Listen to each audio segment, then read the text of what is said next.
Hello friends, इस video में हम लोग डिस्कस करेंगे the difference between section 10 and chapter 6 A. बहुत ही सिंपल है and very important also. What I will do is first we will discuss section 10 and then उसके बाद हम चैप्टर 6 ए के लिए कुछ पॉइंट्स डिस्कस करेंगे and at the end of the lecture I will contrast the differences between the two, right? So let us begin with section 10. Now, under the Income Tax Act, there are various exemptions provided to SSE under Section 10. For example, Section 10 Clause 1 अगर आप read करेंगे, it says that agricultural income is exempt from tax. Similarly, under Clause 10 of Section 10, any gratuity received by employee from employer is exempt in the hands of employee. Similarly, we have Clause 16 which says कि अगर आपको कोई educational scholarship मिलती है then it is exempt in the hands of the recipient, right? And then we have as an example clause 38 of section 10 which says that if you sell any equity shares on stock exchange और उस पर आपको long term capital gain होता है then it is exempt in your hands. So in this fashion we have various clauses in section 10, right? There are many exemptions provided in these clauses. मैं आपसे एक simple सा question पूछता हूँ, क्योंकि मैं कह रहा हूँ section 10 is a section of exemptions. Section 10 में क्योंकि एग्जेम्पशंस प्रोवाइड करी गई हैं, तो मेरा क्वेश्चन आपसे है क्या ये एग्जेम्पशंस जो हैं GTI में इंक्लूड होंगी, ग्रॉस टोटल इनकम में? The answer is obviously no, because these incomes are exempt from tax. तो ग्रॉस टोटल इनकम में हम इसको इंक्लूड नहीं करेंगे. Let us take a quick example to understand this point. For example, अगर हमारे पास कोई इनकम है, income A, and we have another income, income B. Okay, now let us suppose that this income here, income B, this is exempt under section 10. तो यहाँ पे हम इसकी कैलकुलेशन करते वक्त इनर कॉलम में लेस करेंगे exemption अंडर सेक्शन 10. अगर मान लीजिए ये एजुकेशनल स्कॉलरशिप है then it is exempt under clause 16 of section 10, right? तो यहाँ पे हम इसको लेस करेंगे और फाइनल अमाउंट इनर कॉलम में आएगा. क्योंकि ये पूरा अमाउंट एग्जेम्प्ट है तो यहाँ पे अमाउंट आ गया निल, और उसके बाद हम इसका टोटल निकालेंगे और ये जो टोटल होगा इसको हम बोलेंगे ग्रॉस टोटल इनकम, राइट? तो अगर सेक्शन 10 वाली इनकम होती है it is never included in gross total income. I hope this point is clear. Now we would discuss some points about chapter 6A. As you all know that chapter 6A में हमारे को कई deductions provide करी गई हैं. For example, first let me get rid of this. Okay, now for example we have section 80C which says that कि अगर आप इंश्योरेंस प्रीमियम पे करते हैं लाइफ इंश्योरेंस का then you can take deductions for this payment, right? तो इसी तरीके से बहुत सारी डिडक्शन है इसमें. मैं इसके बारे में और डिस्कशन करूँगा, but first I would like to give you a small overview about this chapter 6A. Now in our income tax act, Income Tax Act 1961. Now this act has been divided into various chapters. इस act में बहुत सारे chapters हैं which start from chapter 1 and go up till chapter number 23, right? तो इन्हीं chapters में से एक चैप्टर है चैप्टर 6A. चैप्टर 6A इन्हीं में से एक चैप्टर है, और इस चैप्टर 6A के अंदर there are sections starting from section 80A and it goes up till 80U, right? So these are the sections which are covered under chapter 6A of the income tax act. अगर आप section 80A का sub section 1 read करेंगे it says that in computing the total income of SSC, deductions shall be allowed from gross total income as given under section 80C to 80U. In other words, 80A का sub section 1 क्या कह रहा है कि अगर आप gross total income जब calculate करेंगे एसएससी की, तो उसके बाद उसको डिडक्शंस प्रोवाइड करिए under section 80C to 80U। तो डिडक्शंस कौन से सेक्शंस में हैं? Section 80C to 80U। तो यहाँ पे जब हम कंपेयर कर रहे हैं सेक्शन 10 वर्सेस चैप्टर 6 से, we are actually comparing section 10 versus all the sections starting from section 80C to 80U. So this is a small aside discussion. Now we would move on to our main discussion.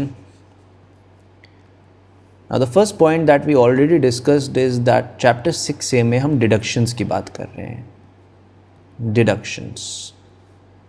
The second point is ये जो deductions हैं, these can be payment based. For example, section 80C which says अगर आप life insurance आपने ली है और आप insurance premium पे कर रहे हैं, you can take the deduction for that payment. Another example would be section 80GGC which says कि अगर आप किसी पॉलिटिकल पार्टी को कुछ सम कंट्रीब्यूट करते हैं, दैट इज़ पे करते हैं, then you can take deduction. So these deductions are payment based. इसमें कोई पेमेंट हम स्पेसिफाई कर रहे हैं कि अगर आप कोई पर्टिकुलर पेमेंट करते हैं, then you can take deduction. Then we have income based deductions also. For example, section 80IA. In this section, there are various businesses defined. And if you are carrying one of those eligible businesses, then your profits are exempt. इसका मतलब ये हो गया कि अगर आप कोई ऐसा बिजनेस कर रहे हैं जो 80IA में covered है, right? Then your income, your profits are exempt from tax. And this exemption is provided by way of deductions under section 80IA. So this is an income based deduction.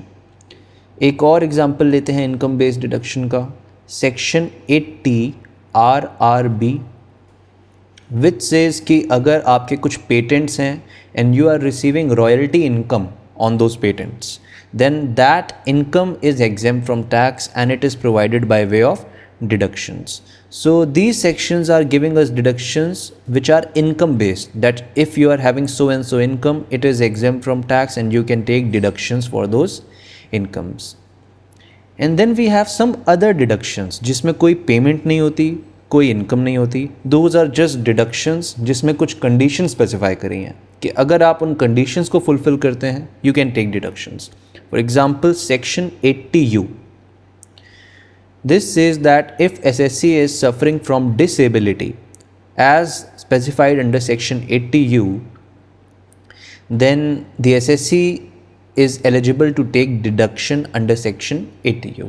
तो यहाँ पे कोई income नहीं है, यहाँ पे कोई पेमेंट नहीं है. All we are saying is कि अगर आप कुछ कंडीशन सेटिस्फाई करते हैं, you can take deduction. So as we have seen, we can have deductions payment based, we can have income based deductions, and we can have other deductions. Whereas section 10 के case में क्या था? All were incomes which were exempt from tax. Right? Now the third point that I want to discuss in deduction is the example that we took earlier, this example. Now let us suppose the SSC in this case had made payment for life insurance. So he can take deduction under chapter 6A. यहाँ पे हम लिखेंगे under section 80C और यहाँ पे deduction को less कर देंगे, right? Another example would be, for example, if the SSC is receiving royalty income, let us suppose this income A here, this is royalty income on patents. तो हमें पता है कि 80 RRB इसके लिए डिडक्शन देता है. तो यहाँ पे हम इसको लिखेंगे अंडर सेक्शन 80 RRB डिडक्शन और फाइनली हमारा नेट अमाउंट कैलकुलेट होके आ जाएगा. Now the point that I want to discuss here is that जो हमारी डिडक्शंस होती हैं, क्या ये ग्रॉस टोटल इनकम में इंक्लूडेड है, येस और no? The answer is yes, तभी तो हम उसको यहाँ पे डिडक्ट कर रहे हैं, because it is included in GTI. For example जो रॉयल्टी इनकम थी हमारी, that has been included in GTI, और उसके बाद हम डिडक्शन प्रोवाइड कर रहे हैं। वेयर एज अगर आप सेक्शन 10 को देखें, क्योंकि वो एग्जेम्पशन है all together, therefore it does not form part of GTI. हमने उसको यहीं पर रिड्यूस कर दिया and obviously it has not been included in GTI. So this is the main difference of treatment between these two areas, that is section 10 and chapter 6a. Now what I would like to do is, let us formally summarize the differences that we have just studied. Let me get rid of this scribbling. Okay, so now let us summarize the differences. Now the points that we studied was, section 10 में क्या है, we have exemptions, right? Whereas chapter 6a में there are deductions. The second point is that section 10 gives exemptions in respect of incomes only. We are talking about incomes. Whereas deduction के case में it can be in respect of payments, it can be in respect of incomes, it can be in respect of payments, and there can be other deductions also.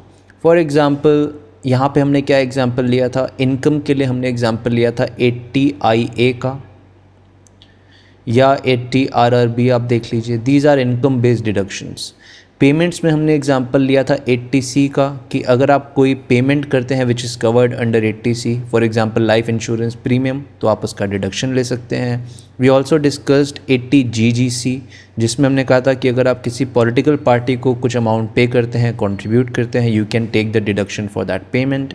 And then there was other deduction, for example 80U, जहाँ पे हमने कहा कि आप कुछ condition specify करी हैं, अगर आप उन कंडीशंस को पूरा करते हैं then you can take deductions. So deduction can be income based, payment based and other. The third point which is very important is that the exemptions under section 10 are not included in GTI. इसको हमने comprehensive example लेके समझा था। Whereas deductions under chapter 6A are included in GTI, right? तभी हम GTI calculate करने के बाद deductions provide करते हैं। So guys, this was the discussion on the difference between section 10 and chapter 6a. I hope the concept is quite clear to you now. अगर आपको video पसंद आई है, आपको concepts अच्छे से समझ आए हैं, आप प्लीज़ इसको अपने फ्रेंड्स के साथ शेयर करिए. It might be useful for them as well. And if you have any queries, you can reach out to me on my Facebook page, which is CA Education on Facebook, of course. This is my page, CA Education. You can reach out to me here. And another thing is, as an aside, I would like to discuss कि आपने notice करा होगा section 10 में मैं कह रहा था, for example, section 10 clause 1 which says agricultural income is exempt from tax. अगर आपको कोई confusion है कि मैं इसको clause क्यों कह रहा हूँ, मैं इसे सब सेक्शन क्यों नहीं कह रहा, then you can watch my video in which I discuss the difference between subsection versus a clause, right? If you have any confusion in this area. Okay guys, so you can contact me if you have any query. Good luck.